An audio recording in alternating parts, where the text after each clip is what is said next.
Oi, gente, bom dia. Eu estou enviando para vocês a apostila do Estatuto da Criança e Adolescente nesse sábado e no próximo sábado a gente vai estar estudando só o Estatuto da Criança e Adolescente. Então vai a apostila e tem as atividades para vocês realizarem, para tirar as dúvidas, tá bom? Vamos falar um pouquinho do Estatuto da Criança e Adolescente, como é que ele é aplicado no dia a dia dentro das escolas, né? O que é importante que vocês saibam é que as crianças e os adolescentes, elas têm o conhecimento sobre o Estatuto da Criança e do Adolescente. Então, qualquer coisa que você faz, qualquer atitude que você tem com um aluno, ele pode dizer para você, olha, eu vou chamar o conselho tutelar ou eu vou chamar a polícia para você, justamente porque ele tem conhecimento do Estatuto da Criança e do Adolescente, ele aprende isso na escola. Então, a gente tem que ter um conhecimento para a gente saber de que forma podemos agir no caso de uma agressão, no caso de um comportamento inadequado de uma criança ou de um menor infrator, tá? O Estatuto da Criança e do Adolescente foi criado em 1990, tá? É a Lei 8.069. Ele veio para quê? Para assegurar direitos às crianças e aos adolescentes, tá? Ele é bem prático em algumas situações, mas confusos em algumas outras. O que nós precisamos saber nesse momento? Quem é criança e quem é adolescente no Brasil? Criança de 0 a 12 anos incompletos. Criança de 0 a 12 anos incompletos. Adolescente, 12 anos a 18 anos incompletos. Como é que isso funciona? E o pré-adolescente? Onde é que ele entra? Em lugar nenhum. A pré-adolescência, no Estatuto da Criança e Adolescente, ela não existe. Ou é criança ou é adolescente, tá? Então, vamos lá. Passa a ser dever da família, da sociedade e do Estado assegurar à criança e ao adolescente, com absoluta prioridade, o direito à vida, à saúde, à alimentação, à educação, ao lazer, à profissionalização, à cultura, à dignidade, ao respeito, à liberdade e à convivência familiar e comunitária, além de colocá-los a salvo de toda forma de negligência, discriminação, exploração, violência, crueldade e opressão. Basicamente, o Estatuto só fala disso, tá? Ele fala das obrigações da família e do Estado em relação à criança e ao adolescente, tá? A gente vai desmembrar aí um por um. O Estatuto da Criança e do Adolescente exige um tratamento especial prioritário para garanti-lo, obriga o conjunto da política, da economia e da organização social a operar um reordenamento, a revisar prioridades políticas e de investimentos, a colocar em questão o modelo de desenvolvimento e respectivo projeto da sociedade excludente e perverso, que desconhece na prática estes seres sujeitos de direito, a criança e o adolescente. Ele quer dizer que muitas vezes a criança é excluída de projetos ou de ações que a política brasileira faz e a criança acaba ficando de fora. A gente meio que esquece que existe uma criança naquele núcleo familiar ali. Importante saber também que é considerado família qualquer núcleo que tenha um pai, uma mãe, família. Mãe, mãe, família. Pai, pai, família. Pai que cuida do filho, sozinho, família. Avó que cuida do neto, família. Tios que cuidam do sobrinho, família. Alguém que adotou aquela criança, família. Então, todas essas formas de convivência, o Estado considera família, tá? Não precisa ser necessariamente a família tradicional, que é o pai, a mãe e o filho, tá? Inclusive, há uns anos atrás, teve até uma discussão sobre isso, né? Sobre o conceito de família e ficou definido assim, tá? Já falamos aí quem é criança. Criança, para relembrar, de 0 a 12 anos incompletos e adolescente de 12 anos a 18 incompletos. Em alguns casos, é considerado adolescente até os 21 anos. Quando? Se tiver no processo de adoção até os 21 anos, ele é considerado adolescente. Outra situação também é quando ele é apreendido. Quando o menor é apreendido e ele tem lá que cumprir a pena, são no máximo 3 anos. Então, se ele for apreendido aí com 18 anos, vai cumprir a pena, ele vai sair com 21 anos, ele continua sendo menor, tá? Então, até para cumprir pena, ele também é considerado menor de idade até os 21. Então, quais são os direitos fundamentais? Primeiro, ele fala bem claro em relação a isso, é o direito à vida, tá? Então, o ECA protege a criança desde o primeiro período da gestação dentro da mãe.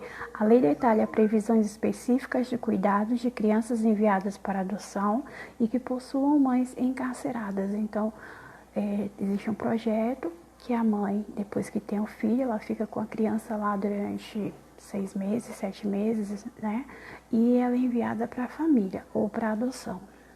O capítulo que trata sobre a vida engloba uma série de garantias de atendimento à saúde, acompanhamento da mãe e gestantes antes, durante e após a concepção. Os casos de suspeita de maus tratos devem ser reportados ao Conselho Tutelar. Uma coisa que é importante, que a gente não se atenta a isso, é quando você vai na fila, que você está grávida, não é porque você está grávida que você tem direito à prioridade, é por causa da saúde da criança.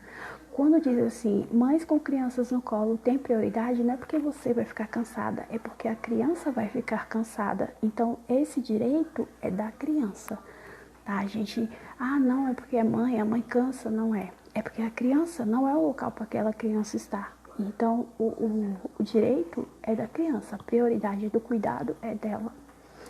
Direito à liberdade, ao respeito e à dignidade. Liberdade, direito de ir e vir, expressar sua opinião, liberdade religiosa, lazer e prática de esporte. Direito a participar da vida familiar, comunitária, política e direito de buscar refúgio, auxílio e orientação. Nós tivemos um caso há uns anos atrás, que foi daquele menino que foi assassinado, né, no Sul, que ele mesmo procurou lá o Conselho Tutelar, procurou a justiça e acabou sendo assassinado pelo pai e pela madrasta. Ele tinha o direito de vir, ele teve a opção de pedir socorro e o socorro para ele foi negado, né? Então, assim, a criança ela tem direito a não querer ir para a escola, por exemplo. Se ela disser que ela não quer ir para a escola, ela tem o direito. Uma coisa também que acontece bastante é quando os pais se separam e a criança não quer ir passar o final de semana na casa do pai. Você não pode obrigar. Se a criança não quer ir, ela não pode ir obrigada. Ela tem direito a não querer ir, tá? Então, ela tem liberdade para isso.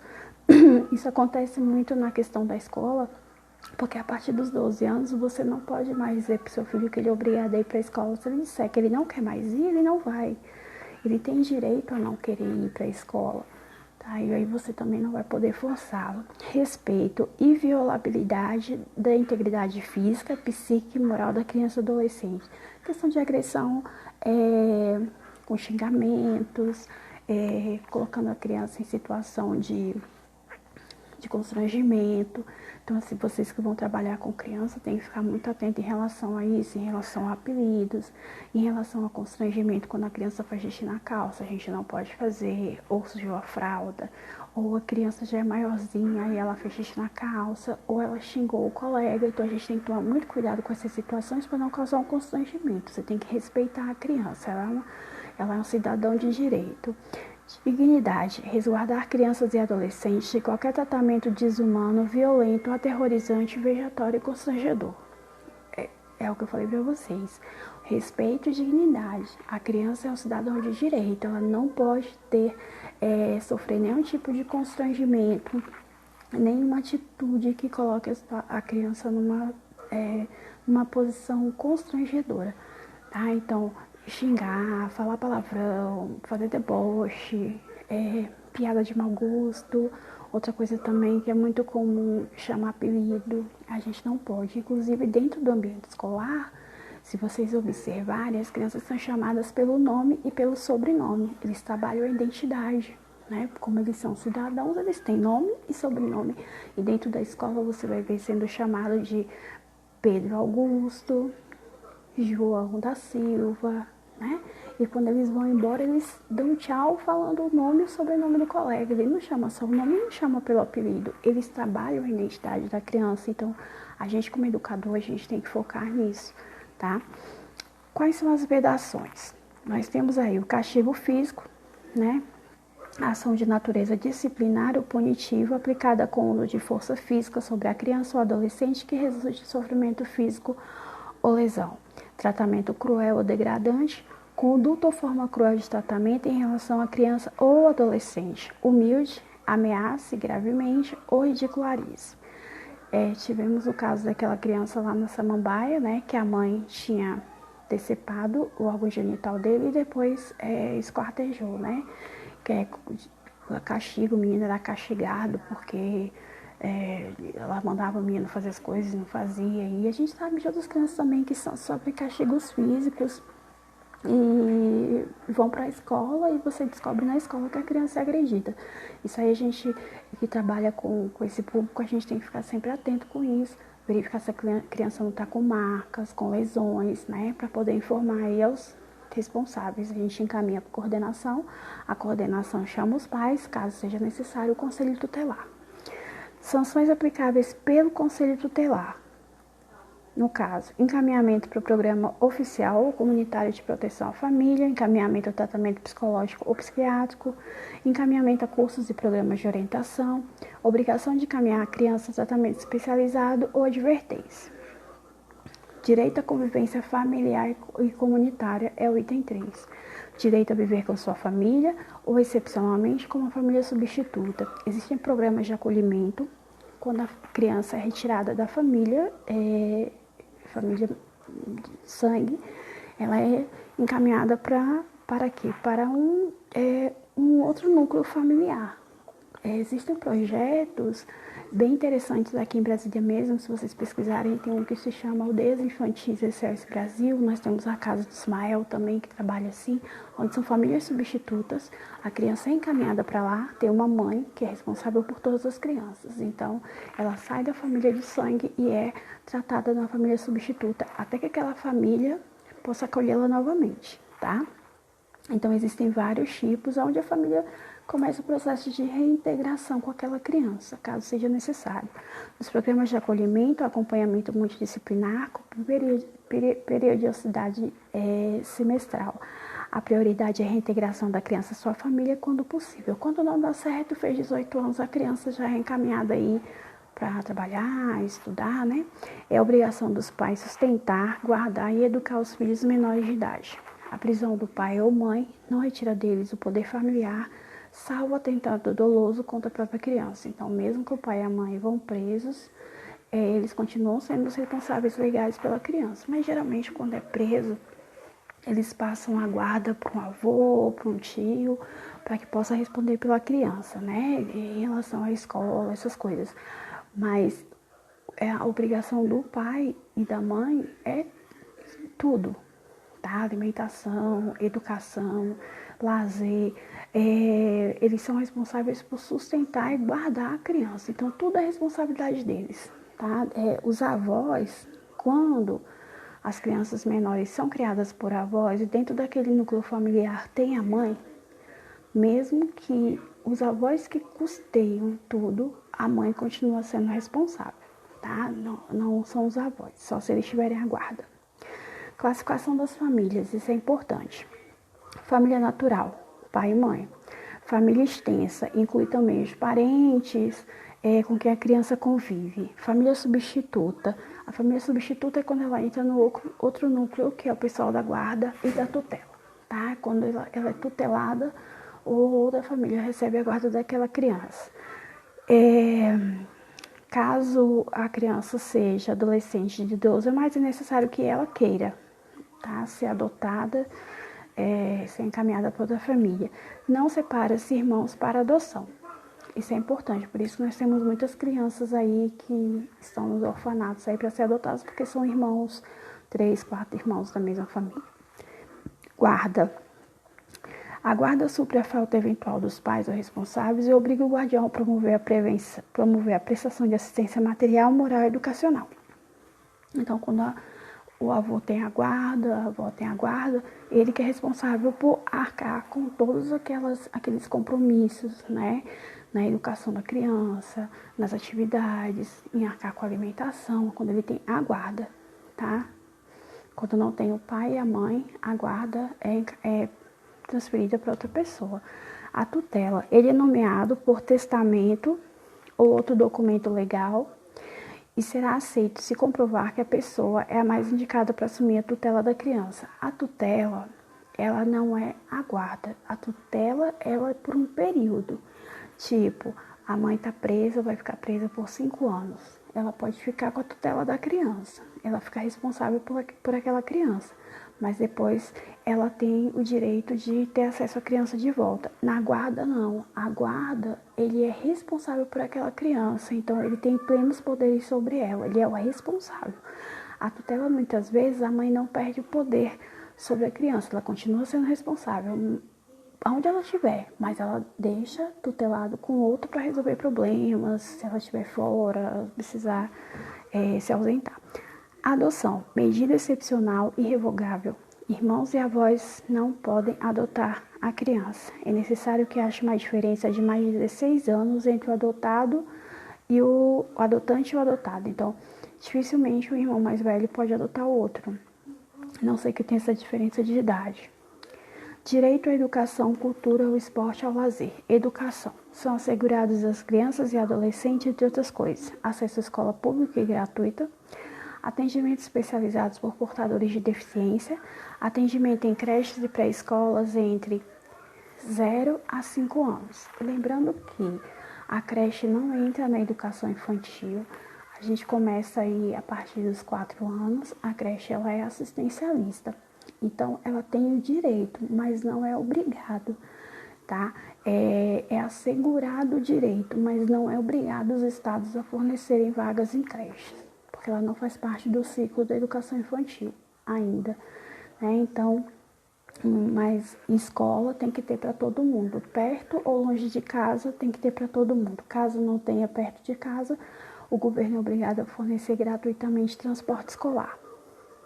Obrigação dos dirigentes de estabelecimentos de ensino fundamental em denunciar o conselho tutelar. Então, o que eles são obrigados a denunciar?